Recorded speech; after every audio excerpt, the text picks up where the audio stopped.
Napansin mo na bang ang kaibigan mo ay tila nagiging ibang tao kapag kausap ang boss niya? At nagiging pangatlong klase naman ng tao kapag nasa isang date. Hindi ito pagkukunwari. Ito ay isang sining para mabuhay. At ngayon, susuriin natin kung saan sa sining na ito matatagpuan ang katalinuhan at kung saan naman ang pagsira sa sarili. Isipin mo ito. Dumating ka sa isang party. Inscan mo ang buong kwarto. May nakita kang grupo ng mga tech guys na nag-uusap tungkol sa code. Bigla kang nagpasok ng ilang matatalinong salita tungkol sa Python. Pagkatapos, nakita mo naman ang mga artist. Bigla mong naalala ang huling exhibit na pinuntahan mo sa museum. Ikaw ay isang social chameleon, isang master ng adaptasyon. Pero pag-uwi mo sa katahimikan, tumingin ka sa salamin at nagtanong, sino sa kanila ang totoong ako? Ang pakiramdam na ito ng kawalan, ng pagod. Ang takot na kung makita ng isang tao ang lahat ng iyong maskara ng sabay-sabay, ang makikita nila ay wala. Sa psikolohiya, tinatawag itong high self-monitoring. Ito ay ang kakayahang basahin ang mga social cues at iakma ang iyong pag-uugali ng naaayon. Hindi ito masama. Sa katunayan, ito ay isang mekanismo para mabuhay sa wild. Ang mimicry ay nagliligtas ng buhay. Sa opisina, nakakatulong ito para ma-promote. Ang problema ay nagsisimula kapag ang mimicry ay pumapalit na sa personalidad. Kapag wala kang core programming, kundi isang set lang ng mga app para sa iba't ibang sitwasyon, ito ay humahantong sa cognitive dissonance. Ang masakit na salungatan sa pagitan ng kung sino ang gusto mong maging at kung sino ka marahil talaga. Kilalanin natin si Alex. Kasama ang mga kaibigang rakista. Oh bro, metal is life. Seryoso ang mukha niya at naka-rock on sign. Kasama ang mga health-conscious na katrabaho. Paborito ko ang kale smoothie tuwing umaga. Nakangiti siya habang may hawak na berdeng inumin. Kasama ang pamilya ng girlfriend niya. Siyempre, naniniwala ako na ang classic literature ang pundasyon ng edukasyon. Seryoso siya at may suot na salamin. Si Alex ay perpektong halimbawa ng kameleon. Pero, masaya ba si Alex? Malamang hindi.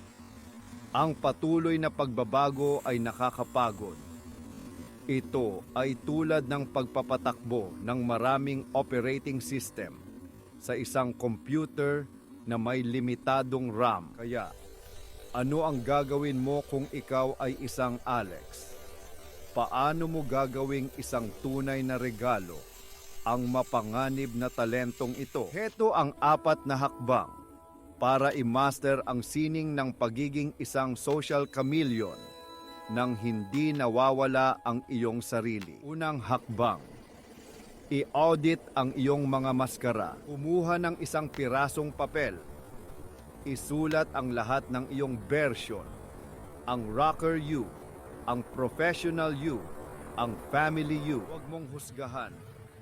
Itala mo lang, ang kamalayan ay ang unang hakbang sa pagkontrol. Pangalawang hakbang, hanapin ang iyong core. Ano ang pagkakatulad ng lahat ng version na ito? Ano ang para sa iyo ay hindi negotiable? Katapatan, pag-usisa, kabaitan. Ito ang iyong core. Ang iyong mga hindi natitinag na halaga. Ito ang pundasyon na hindi dapat magbago. Kahit anong maskara pa ang isuot mo. Pangatlong hakbang, magsanay ng calibrated authenticity. Ang iyong gawain ay hindi ang sirain ang iyong sarili, kundi ang matutunang ipahayag ang iyong core sa iba't ibang wika. Maaari mong pag-usapan ang katapatan sa musika kasama ang mga rakista.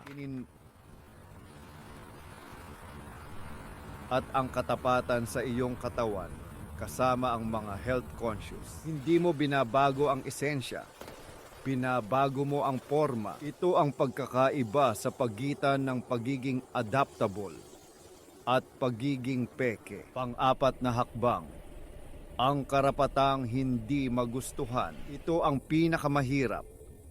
Tanggapin na ang iyong authentic core ay hindi magugustuhan ng lahat. At normal lang yon. Mas mabuti nang magkaroon ng 5 tunay na kaibigan na pinahahalagahan ang iyong core. Pipu ba kaysa sa 100 kakilala na gusto lang ang iyong mga maskara. Kaya sa huli, ano nga ba ang social chameleon? Ito ay hindi isang hatol. Ito ay isang superpower na kailangang matutunang kontrolin. Ang pagiging madaling makibagay ay isang regalo. Ngunit ang katalinuhan ay nasa paggamit ng regalong ito para bumuo ng mga tulay sa ibang tao. At hindi para magtayo ng mga pader sa paligid ng sarili mong kawalan. Huwag kang matakot na ipakita ang iyong core. Maaaring hindi ito perpekto, pero ito ay sa iyo. At iyan ang pinakamahalagang bagay na mayroon ka.